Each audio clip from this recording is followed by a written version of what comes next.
Good morning. Hi, Raris. Hi, Rars. Out. All right. Let me get this situated here. Hey, so when I hold a tug toy, you guys, it's the same as when I hold a leash. I want to hold it with a strong grip. Okay, so it's gonna look like that, where the toy, it's gonna go pinky, toy, dog, right? I don't want to hold it like this where I'm trying to pinch it between my two fingers. It's just not going to be effective. This is much stronger grip. So there you go on that. Morning conversation. Good morning. It's Thursday morning. This is Aurora. We're gonna play a little tug and work on our outs. Good girl. Yes, good girl.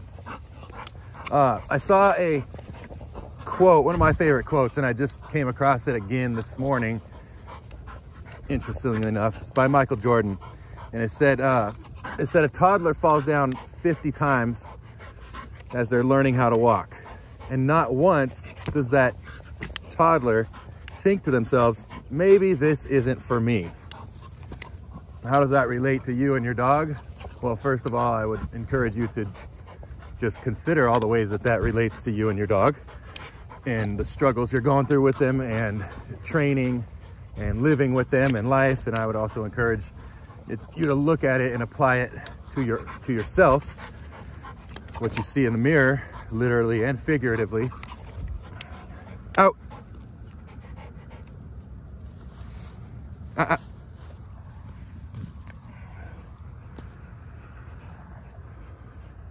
Okay, yes, good girl.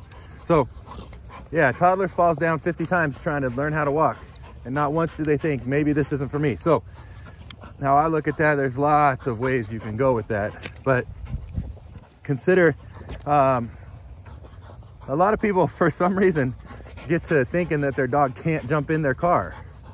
Okay, now I work mostly with pitbull terriers, bully breeds, you know, dogs who are 30 pounds and above. Your dog's fully capable of jumping in the car, but what happens is you try it, you try to get him in the car, you try to coax him to jump in, and then you accept that they can't do it. What, because you tried a few times, and so you just think maybe just jumping in the car isn't for them. I mean, instead of accepting a difference where, nope, you can jump, you're a dog. It's one of the basic fundamental behaviors. Jumping. Out. Out. She's coming a long way with her outs. I'm really working on her outs right now. So, good girl. But yeah, think about how many things you accept from your puppy, from your dog, that you just accept that they can't do. And you're like, oh, she doesn't like that. Maybe maybe a kennel's not for her. What? Maybe, what? Whatever you want to be for her is for her. So, oh, she barks and whines in her kennel. Maybe that's not for her. No, there's a process to go through everything that's new. For a toddler, walking is new.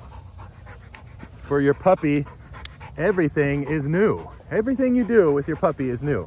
If you have a dog that you just brought in your life and they're an adult dog and you just adopted them, everything they do with you is new. So instead of being so quick to jump to say, oh, they don't like it, they can't do it, why not just help them through it? Why not just persevere? Find another way, you know? Find another way. Toddler's gonna problem solve how to walk. They're gonna brace themselves on the coffee table. They're gonna brace themselves on the couch, right? They're gonna stand there. They're gonna ease themselves up. They're gonna do all sorts of things. They don't think like, you know what, I just can't do it. And then they just never walk, right? So just don't accept that. There's gonna be failures. There's gonna be hard times. Everything is new. Out.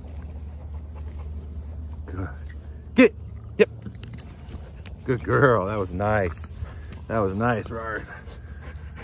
What else along those lines? There's another thought I had. I'll think of it here. Yeah, toddler falls down 50 times as they're learning how to walk. Not once do they think to themselves, this ain't for me. That is a quote from Michael Jordan.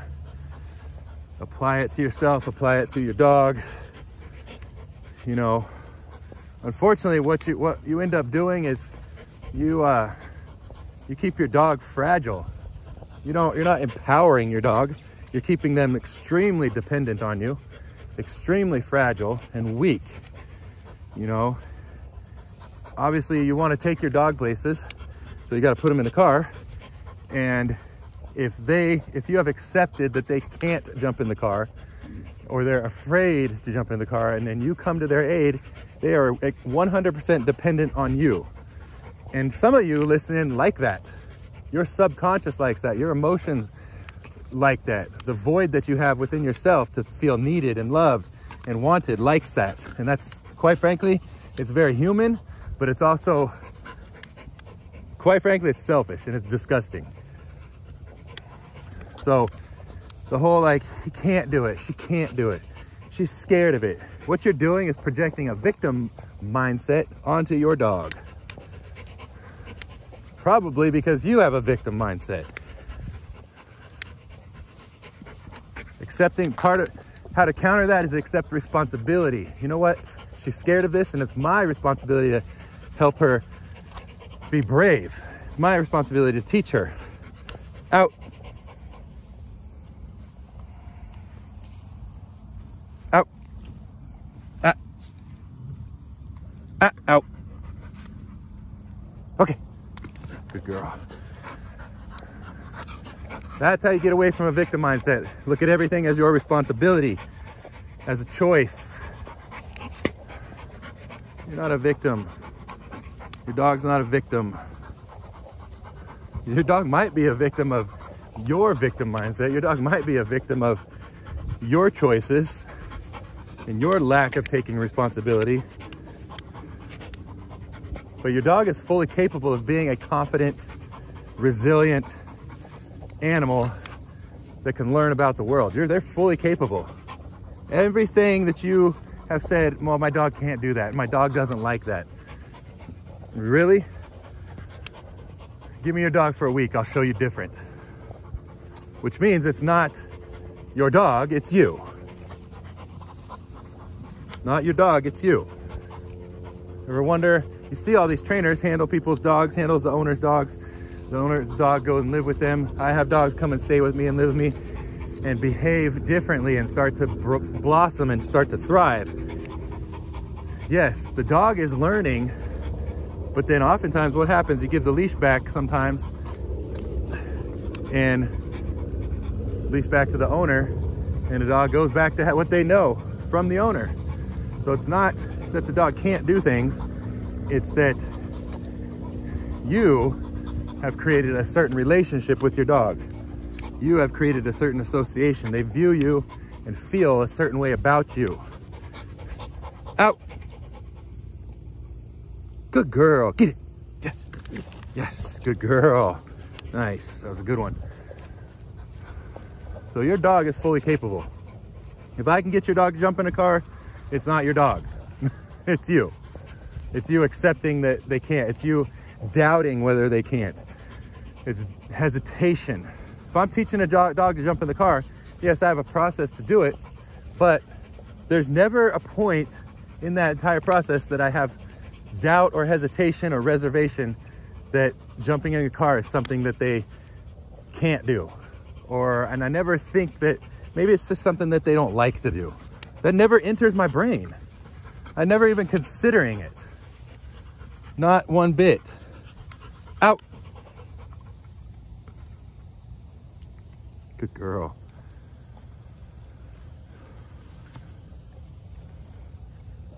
Okay. Yeah, good girl. It's never entering my brain that maybe they can't do something. You want to know one of the biggest differences between a good dog trainer and you as an owner? And that is belief. First of all, a good dog trainer believes in themselves. has a certain amount of self-discipline, self-respect. That's obvious. That should be obvious. But a good dog trainer believes in your dog.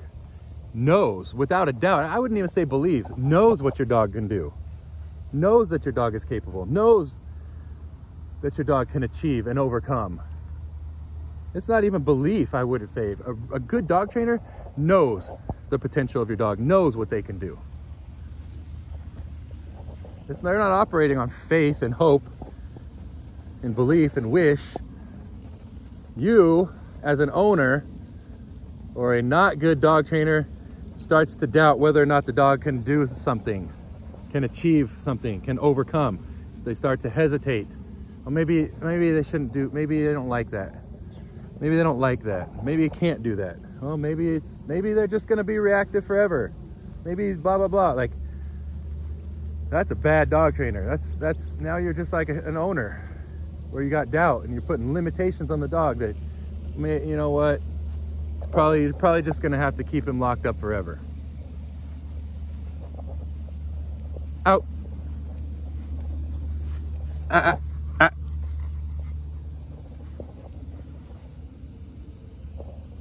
Okay, good girl. That's the biggest difference. Dog trainer believes in their dog. Knows that their dog, without a doubt, knows that their dog can do just about anything and overcome anything. You have doubts. You have hesitation on what to do, how to do, and even deeper than that, if your dog can do it. But you also have doubts about yourself.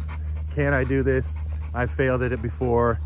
Maybe I can't. You have doubts when it comes to yourself and things that you have tried to do. And that goes back to Michael Jordan's quote of a toddler falls down 50 times learning how to walk and never once thinks, maybe this isn't for me. They don't have doubt. A toddler does not have doubt. A very young child does not have doubt or hesitation. They have belief. The world's theirs. A child thinks that they can walk on the moon if that's what they want to do. It's not till they get later in life and jaded that limits start to be placed on them. And a lot of those limits they place on themselves. A lot of those limits you place on yourself. Out. Get it. Yes, good girl. What limits are you placing on yourself? What limits are you placing on your dog? Think about it.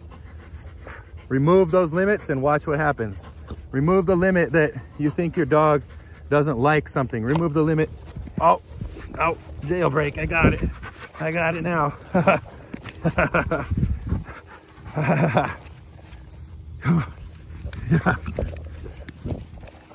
Remove the limits that you've placed on your dog.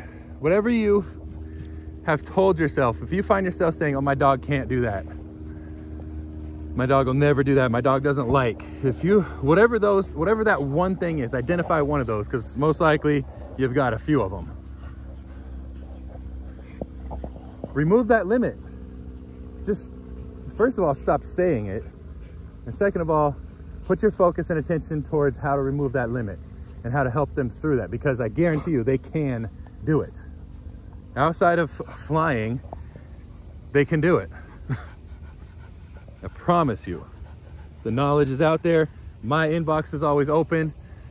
If you want help removing limits that you have inadvertently placed on your dog, maybe you're not even aware of it, my inbox is open. My phone number is on my profile. Google it. Whatever you want to do. I will help you remove limits from your dog. I will help you remove limits from yourself, from your own life. And both of you will begin to live a better life and thrive. Just like my dogs do, just like Aurora does. Living life at the park. We got dogs running around, we got people, all sorts of stuff going on. What would your dog do off leash right here? What would your dog do? Because I bet freedom is a novelty to them. Right now, you would be freaking out.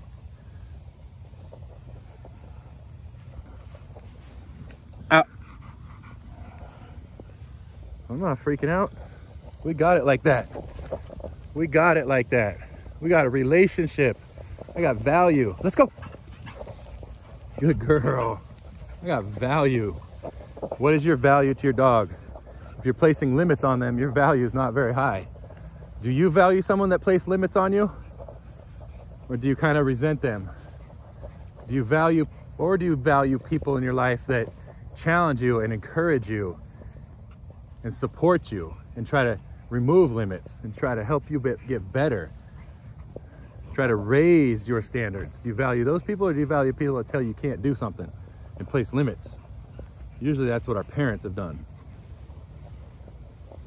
They didn't necessarily mean to. It's just what happens. So remove the limits that you've placed. Stop with the doubt. A toddler does not doubt whether walking is for them or not just because they fall down.